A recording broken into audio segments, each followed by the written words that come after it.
اپنے ہی باپ کے ملازم سے شادی کر کے اس کے گھر جانا میرے لیے جتنا تکلیف دہ تجربہ تھا وہ میں ہی جانتی تھی۔ سارے راستے یہی سوچ سوچ کر میرا دل برا ہوتا رہا کہ اس بیچارے کی ماں کو تو پتہ بھی نہیں ہوگا کہ اس نے شادی کر لی ہے۔ اب اچانک سے وہ اپنے بیٹے کے ساتھ ایک پرائی لڑکی کو دلہن کے روپ میں دیکھیں گی تو نہ جانے وہ میرے ساتھ کیا سلوک کریں گی۔ میں اس کے پیچھے موٹر سائیکل پر دلہن کے لباس میں بیٹھی ہوئی تھی۔ اگرچہ رات کے اس پہر بہت کم لوگ تھے، لیکن جو بھی تھے وہ ہمیں مڑ مڑ کر عجیب نظروں سے دیکھ رہے تھے، اور ایسا بنتا بھی تھا کیونکہ پہلی بار لوگوں نے دیکھا ہوگا کہ کوئی دلہن موٹر سائیکل پر رخصت ہو کر جا رہی ہے، لیکن وہ کیا جانتے تھے کہ کن حالات میں یہ شادی ہوئی ہے۔ اگر وہ جان لیتے تو شاید مجھ پر ترس کھاتے، بلکہ اب تو شاید جو بھی کہانی سنتا ہے وہ میرے ساتھ ساتھ میرے شوہر پر بھی رحم کھاتا ہے کہ ایک انچاہی بیوی اچانک سے اس پر مسلط کر دی گئی۔ اس بیچارے نے تو کبھی سوچ رہا ہے وہیں پر دلہن سے دلہا کی بجائے اس کی شادی کر دی جائے گی۔ کچھ ہی دیر کے بعد اس کا گھر آ گیا اور اس نے بائک روک کر مجھے اترنے کا اشارہ کیا۔ میرا دل بری طرح سے ڈر رہا تھا کہ نہ جانے اس کی ماں کیا رد عمل دے گی، کہیں وہ ہمیں گھر سے ہی نہ نکال دے۔ اب جو بھی ہونا تھا وہ تو بھگتنا ہی تھا۔ اس نے دروازے پر دستک دی تو میری توقع کے عین مطابق اس کی ماں اپنے بیٹے کے ساتھ ایک لڑکی کو دلہن بنا دیکھ کر پہلے تو چونک گئی، پھر چیخ کر اپنے بیٹے کو کہنے لگی، یہ تم نے کیا کیا؟ وہ اپنے بیٹے کے گریبان کو پکڑ کر جھنجھوڑنے لگی اور اس سے جواب لینے لگی کہ اس نے اپنی ماں کی اجازت کے بغیر اتنا بڑا قدم کیسے اٹھا لیا۔ میرا شوہر مجھے کہنے لگا، وہ سامنے کمرہ ہے، آپ وہاں پر چلی جائیں، میں ماں کو ساری بات سمجھاتا ہوں۔ جیسا برتاؤ اس کی ماں کا تھا میں تو دیکھتے ہوئے ڈر گئی اور فوراً بھاگتے ہوئے سامنے والے کمرے میں چلی گئی۔ کمرے میں جاتے ہی مجھے رونا آنے لگا۔ بچپن سے لے کر اب تک میری قسمت میں صرف اور صرف آزمائشیں ہی لکھی تھی۔ پیدا ہوئی تو باپ کی نفرت کا سامنا کرنا پڑا کیونکہ انہیں بیٹیاں نہیں پسند تھیں۔ پھپھوؤں کی نظریں الگ ہمیں کاٹتی رہتی تھیں۔ کوئی بھی ہمیں خاندان میں پسند نہیں کرتا تھا کیونکہ ابا دادی کے اکلوتے بیٹے تھے اور وہ یہی چاہتی تھی کہ ابا کا کوئی بیٹا ہوتا جو ان کی نسل کو آگے بڑھائے، لیکن ہم 3 بہنوں کی موجودگی انہیں ہر وقت خائف ہی کیے رکھتی تھی۔ دادی کی وجہ سے ہی ابا ہم لوگوں سے اکثر ناراض ہی رہتے تھے اور سارا وقت اپنی دکان پر گزار کر رات کو ہی گھر واپس آتے تھے۔ نہ تو وہ میری امی کو اچھا سمجھتے تھے اور نہ ہی ہم بہنوں کو۔ میں اپنی بہنوں میں سب سے زیادہ حساس تھی اور ابا کا رویہ مجھے بہت برا لگتا تھا، اور اکثر میں اگر کوئی بات اس طرح کی کر دیتی کہ ابا آپ کو ہم سے ایسا سلوک نہیں کرنا چاہیے تو بدلے میں مجھے مار ہی پڑتی تھی۔ وہ تو پڑھنے کی میں نے رو دھو کر انٹر کیا تو ایک دن اماں کہنے لگی کہ ہم نے تمہارا رشتہ پکا کر دیا ہے۔ وہ کوئی ابا کے ہی جاننے والے تھے۔ مجھے کیا اعتراض ہونا تھا، میں نے بھی ہاں کر دی۔ بہت جلد شادی کی تاریخ قریب آ گئی اور آج میں سجی سنوری اپنی بارات کا انتظار کر رہی تھی جب میری سہیلیاں کمرے میں آ گئیں اور مجھے چھیڑنے لگی۔ ہر لڑکی کی زندگی میں یہ دن بہت اہم ہوتا ہے اور میں نے بھی آج کے دن کے حوالے سے بہت سارے سپنے دیکھ رکھے تھے۔ میں چونکہ بہنوں میں تیسرے نمبر پر تھی اور مجھ سے پہلے 2 بہنوں کی شادیاں ہو چکی تھی، اس وجہ سے اب کی بار میرے باپ نے میری شادی پر زیادہ خرچہ کرنا مناسب نہیں سمجھا تھا اور بہت ہی گنے چنے لوگوں کو بلوایا تھا۔ لیکن میں بھی خوش تھی کہ میری اس گھر سے تو جان چھوٹے گی جس میں ہر پل بس ابا کی غصے بھری نظروں کا سامنا کرنا پڑتا تھا۔ ابھی میں انہی خیالوں میں تھی کہ میری سہیلیاں شور مچانے لگی، بارات آ گئی تو میں بھی خوشی سے اٹھ کر باہر جھانکنے لگی۔ میں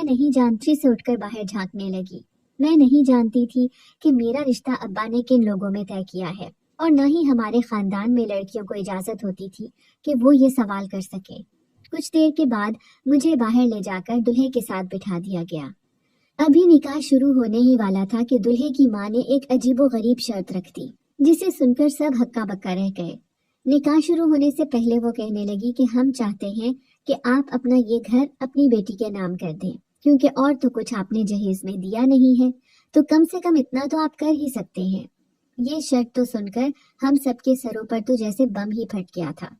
اتنی بڑی شرط ہم کیسے مان سکتے تھے؟ میرے ماں باپ نے سمجھانے کی بہت کوشش کی کہ ہم مڈل کلاس لوگ ہیں اور ہم آپ کی اتنی بڑی شرط نہیں مان سکتے۔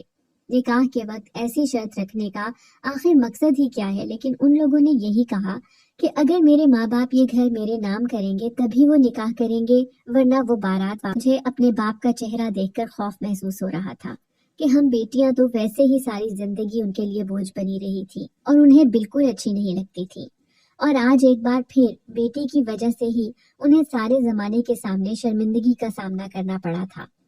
اب یہی موقع تھا کہ میں کچھ کرتی، تو میں نے خود ہی اٹھ کر انکار کر دیا اور میں نے کہا کہ ہمیں آپ کی شرط منظور نہیں، آپ بارات بغیر دلہن کے ہی لے جائیں۔ میں نے تو اپنی طرف سے اپنے ماں باپ کی عزت رکھی تھی تاکہ انہیں کوئی مشکل فیصلہ نہ کرنا پڑے، لیکن بارات کے واپس جانے کا الزام بھی ابا نے میرے سر ہی ڈال دیا اور میرے منہ پر زور سے تھپڑ رسید کر دیا کہ میں ہوتی کون ہوں خود یہ سارے فیصلے کرنے والی۔ میں سوچ بھی نہیں سکتی تھی کہ وہ آج کے دن بھی مجھ پر یوں ہاتھ اٹھا کر مجھے گناہگار ٹھہرائیں گے۔ لوگ سن رہے تھے اور وہ چیخ چیخ کر کہہ رہے تھے کہ اسی وجہ سے میں بیٹیاں پسند نہیں کرتا تھا کہ ان کی وجہ سے زمانے میں ذلت اٹھانی پڑتی ہے، اور دیکھ لو آج زمانے میں ذلت اٹھانی پڑتی ہے، اور دیکھ لو آج وہی ہو گیا۔ وہ مجھے اور میری بہنوں کو اور ماں کو برا بھلا سنا کر غصے میں باہر چلے گئے۔ میں رونے لگی۔ میری بارات واپس چلی گئی۔ میں جانتی تھی کہ ایک بار کسی لڑکی کی بارات واپس چلی جائے اس کی دہلیز پر پھر دوبارہ کبھی کوئی رشتہ نہیں آتا، لیکن قسمت میں ابھی کچھ اور بھی لکھا تھا۔ تھوڑی دیر کے بعد ابا واپس آئے تو ان کے ساتھ شاہ نواز بھی تھا۔ ہم اسے جانتے تھے، وہ ابا کی دکان پر ہی ان کے ساتھ کام کرتا تھا، گھر سے کھانا لے کر جایا کرتا تھا، اس لیے ہم سب اس سے اچھے سے واقف تھے۔ آج بھی وہ میری شادی پر آیا ہوا تھا، مگر ابا اسے ساتھ لے کر عورتوں میں کیوں آ رہے تھے؟ ہم سب کو حیرانی ہوئی، مگر ابا نے سب کی حیرانی کو یہ کہہ کر ختم کر دیا کہ شاہ نواز کی شادی ابھی اور اسی وقت بینش کے ساتھ ہوگی۔ یہ سن کر تو میرے ہوش و حواس سے اڑ گئے کہ وہ اپنی عزت بچانے کے لیے کسی بھی راہ چلتے کے ساتھ مجھے رخصت کر دیں گے۔ مگر اس وقت میں اب اس کے کمرے میں بیٹھی میں یہ سوچ رہی تھی کہ نہ جانے اسے ابا نے کیسے راضی کیا ہوگا۔ تھوڑی دیر کے بعد وہ کمرے میں آیا تو مجھے کہنے لگا کہ میری اماں کو اس بارے میں کچھ بھی پتا نہیں تھا، اسی لیے وہ بہت پریشان اور ناراض ہو گئی تھی، لیکن خیر اب میں نے انہیں راضی کر لیا ہے۔ اسی وقت میری ساس اندر آئی اور میرے سر پر پیار دے کر میرے ہاتھ میں سلامی کے کچھ پیسے رکھ کر واپس چلی گئی۔ میں نے سکون کا سانس لیا۔ میں نے اس سے معافی مانگی کہ میری وجہ سے اس کو زبردستی کی شادی کرنی پڑی، نہ جانے ابا نے اسے کیسے منایا ہوگا۔ تو وہ میری بات کاٹتے ہوئے کہنے لگا کہ آپ کو معذرت کرنے کی کوئی ضرورت نہیں ہے، یہ شادی میری مرضی سے ہوئی ہے، بلکہ میں نے ہی آپ کے والد صاحب سے بات کی تھی کہ وہ میری شادی آپ سے کر دیں۔ آپ کی بارات واپس چلی گئی تھی تو وہ بہت پریشان تھے، تو اس وقت میں نے ہمت کر کے اپنے دل کی بات انہیں بتا دی۔